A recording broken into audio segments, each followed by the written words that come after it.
Lancé au milieu des années 90, le concept relatif à l'autonomisation s'est très vite répandu dans bon nombre d'États. Pour appuyer cette initiative louable, beaucoup d'organisations nationales essayent à leur manière de faire bouger les choses. L'autonomisation renvoie à quoi et quelles sont les actions concrètes qui ont été posées dans ce sens dans notre pays?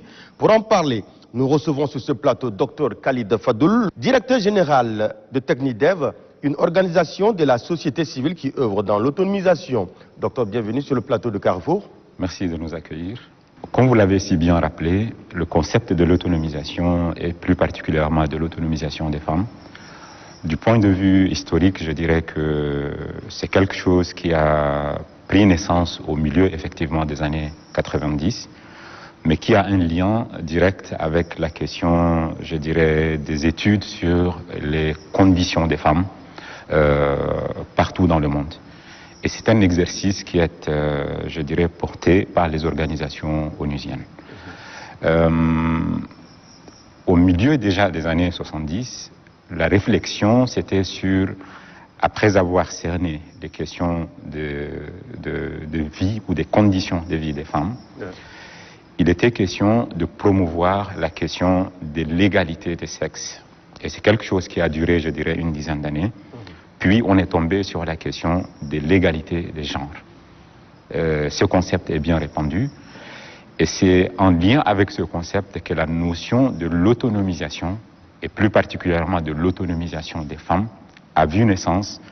Et surtout qu'il a été lancé, je dirais, en 1995 par l'Organisation des Nations Unies à l'occasion d'une conférence sur les femmes, donc une conférence mondiale tenue à Pékin, donc en Chine, en septembre 1995. Alors, de quoi s'agit-il et à quoi cela renvoie-t-il?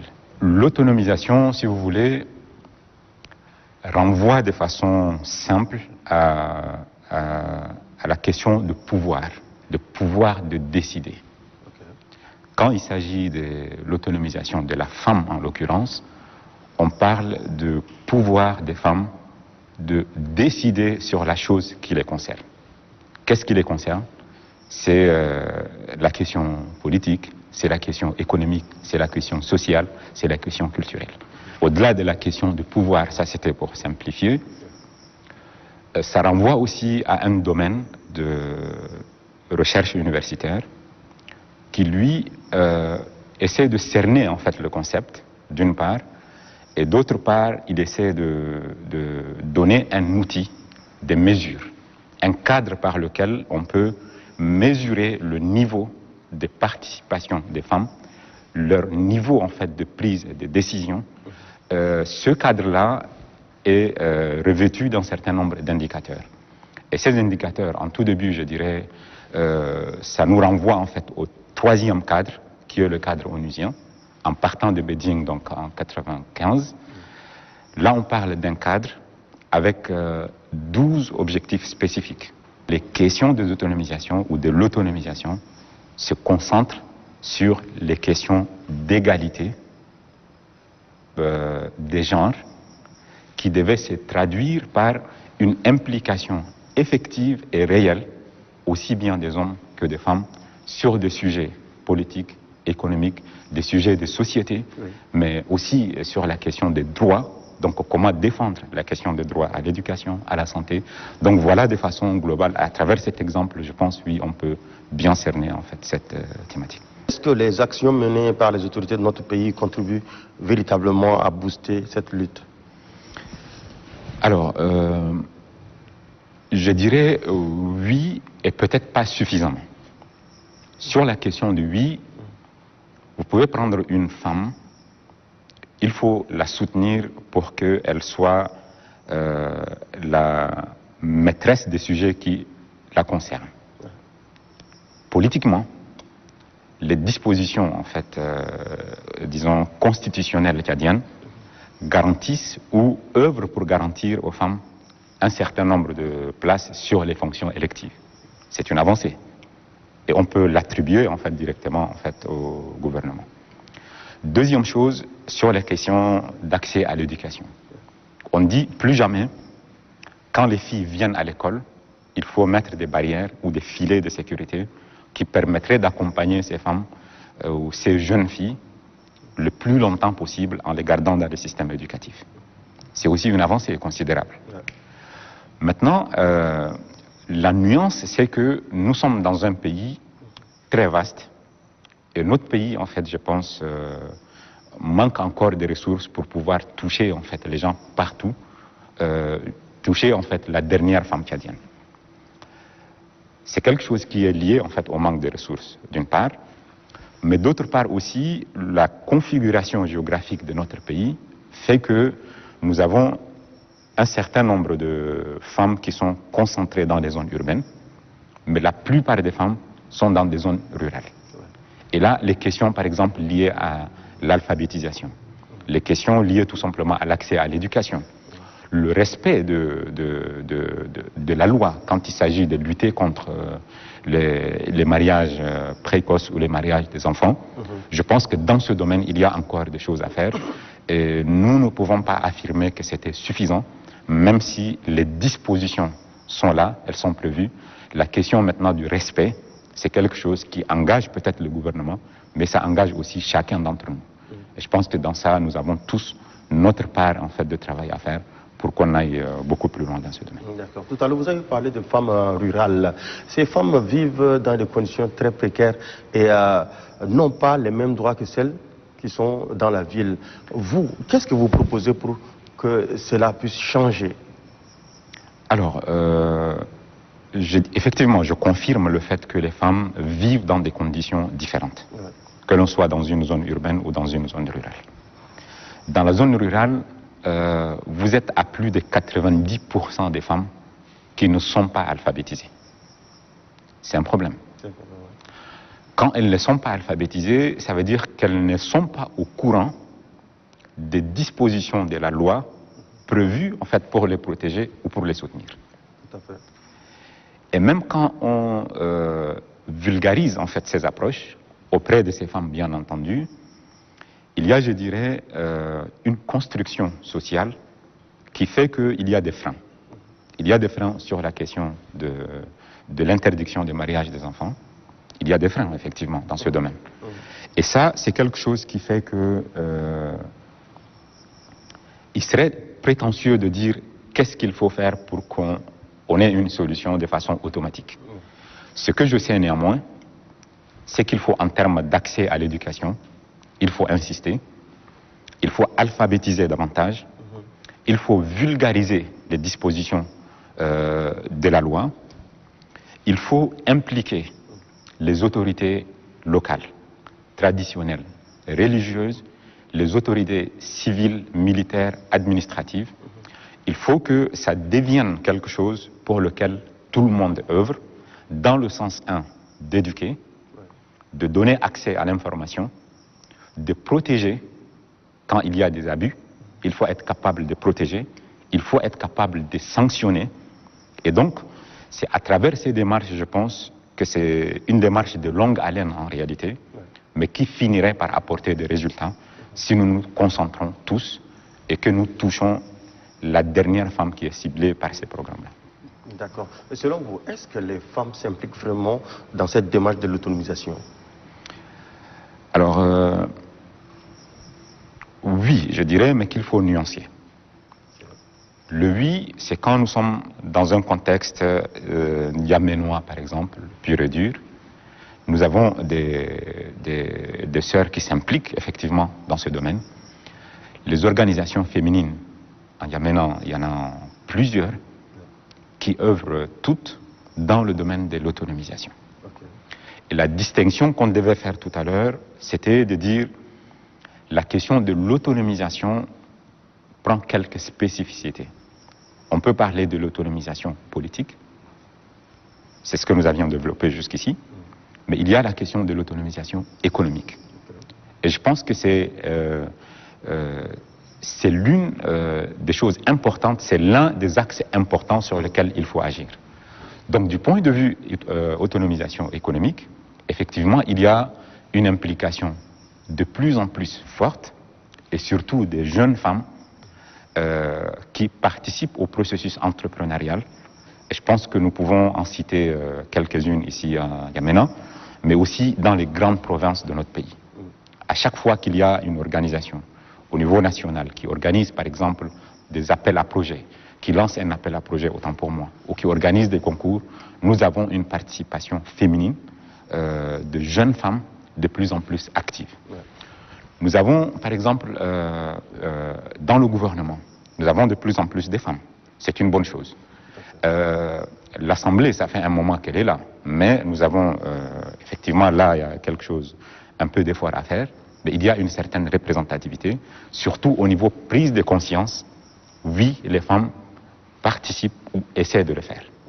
Maintenant, est-ce qu'elles y arrivent? C'est toute la question. Ceci devrait être nuancé par ce que nous observons dans le monde rural, où effectivement la femme est encore sujette à un certain nombre en fait, de pratiques qui s'inscrivent tout simplement en faux avec cette vision de l'autonomisation des femmes. Et donc on ne peut que dire ces femmes ne sont pas impliquées. Je pense que c'est incriminer en fait la femme rurale. Moi je ne dirais pas qu'elle n'est pas suffisamment impliquée. Elle s'implique à sa manière, selon les possibilités qui lui sont offertes par le contexte dans lequel elle évolue. Et c'est quelque chose qu'elle admet comme quelque chose de naturel. Maintenant, c'est aussi ça en fait la limite de la recherche universitaire, par exemple, du point de vue de l'autonomisation. Nous pouvons aborder de façon aisée la question de l'autonomisation économique.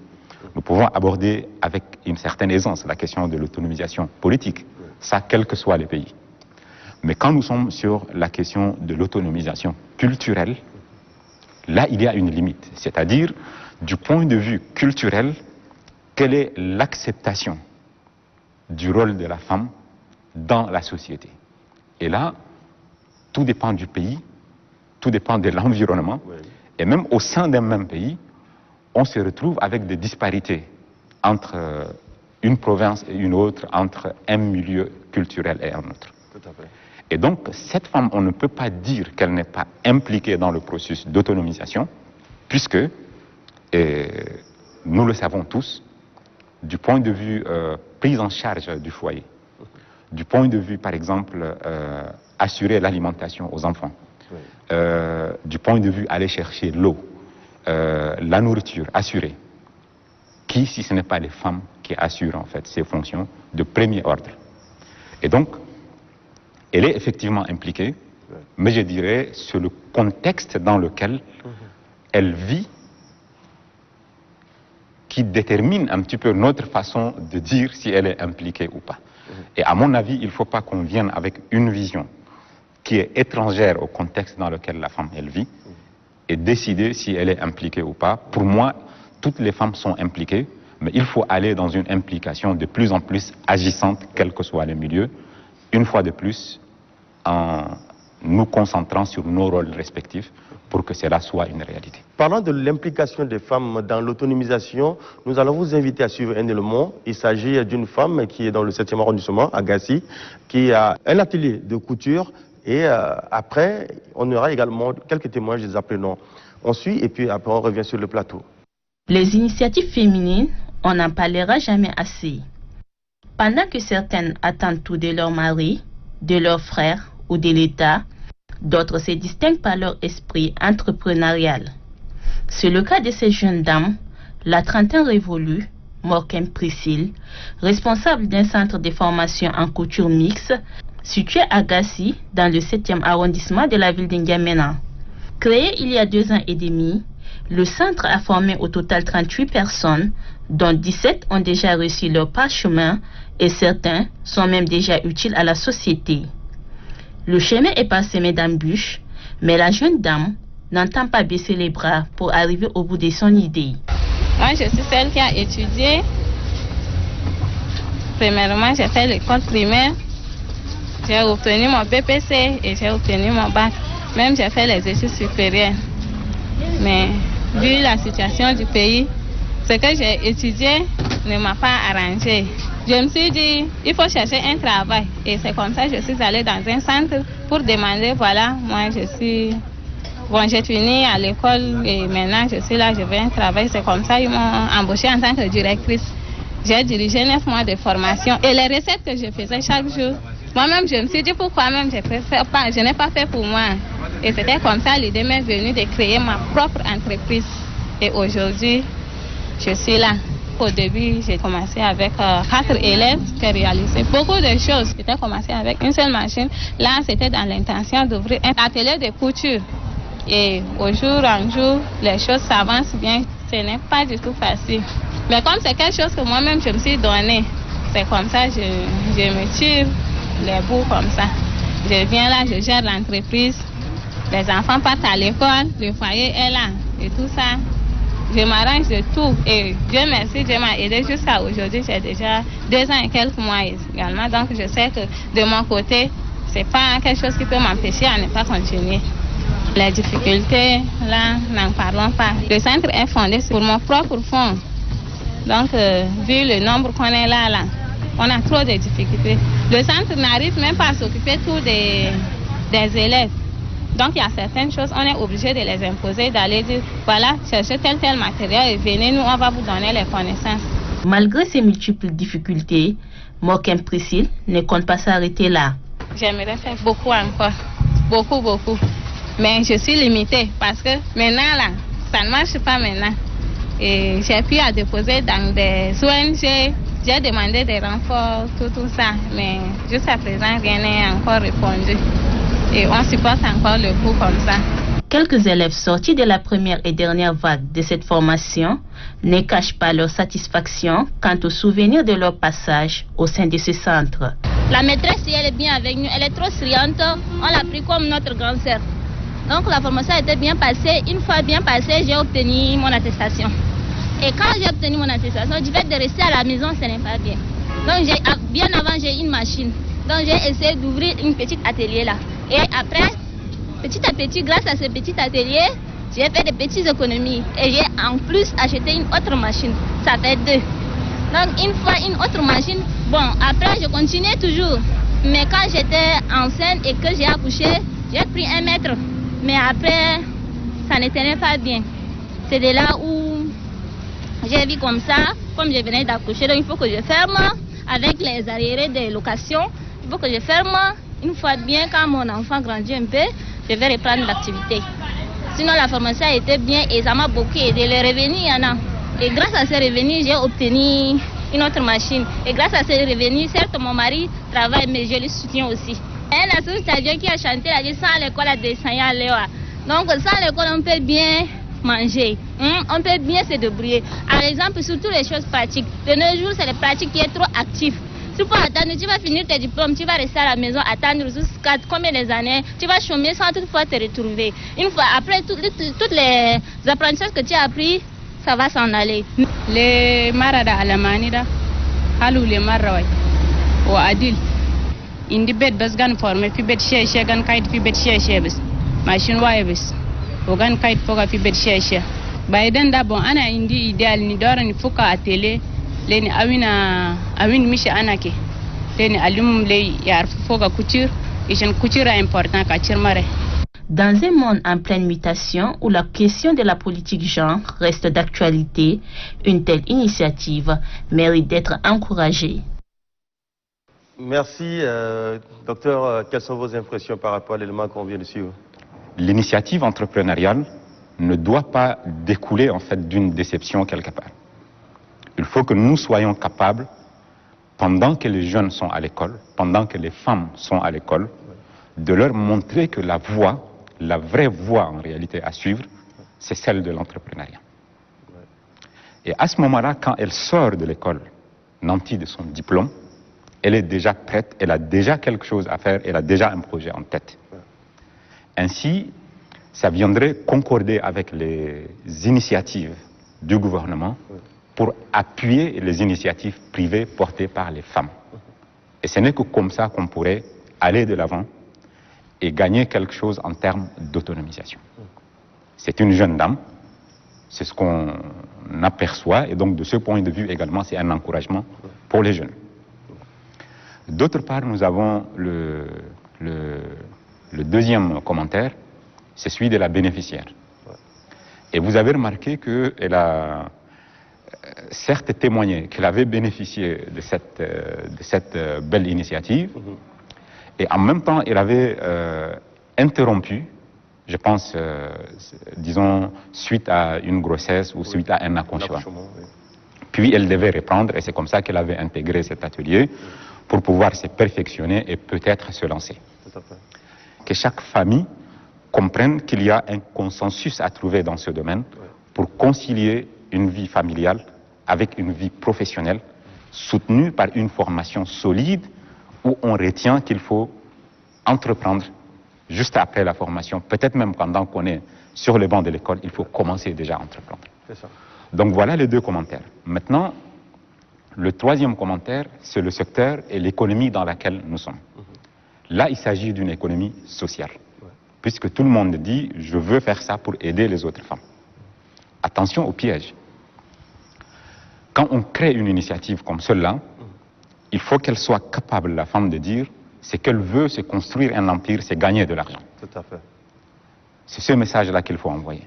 Est-ce que vous avez un dernier mot à l'endroit des femmes, à l'endroit également de nos autorités pour pouvoir appuyer ou soit venir en aide à tous ceux qui sont dans les initiatives qui accompagnent les femmes? Voilà, une fois de plus, merci pour cette opportunité. Mais je commence par des actions à l'endroit du gouvernement, mais aussi des femmes, puisqu'elles sont des cibles, et des acteurs que nous sommes. Les hommes des médias y compris. Et vous faites une bonne chose que de vulgariser les initiatives telles qu'on vient de suivre. Merci. Du point de vue gouvernement, effectivement, il y a des actes forts. Il faut accompagner la mise en œuvre, le respect des dispositifs en place. Et il faut encore et toujours mobiliser plus de moyens pour toucher la dernière femme tchadienne. Ça, c'est du point de vue global. Du point de vue spécifique, l'autonomisation économique est une chose importante. C'est pour ça qu'il fallait insister sur la question de l'entrepreneuriat. Mais, comme on l'a vu, on ne peut entreprendre de façon structurée que si nous avons un background suffisant en termes de formation, d'éducation. La proposition concrète, je pense, est de revitaliser les grands établissements historiques en fait de notre pays. Je pense au lycée Eboué, qu'on appelait à l'époque le lycée tout simplement. Le transformer en modèle de réussite, le transformer en lycée d'excellence. Ces lycées d'excellence doivent bénéficier des meilleurs équipements, doivent être un cadre idéal pour la réussite.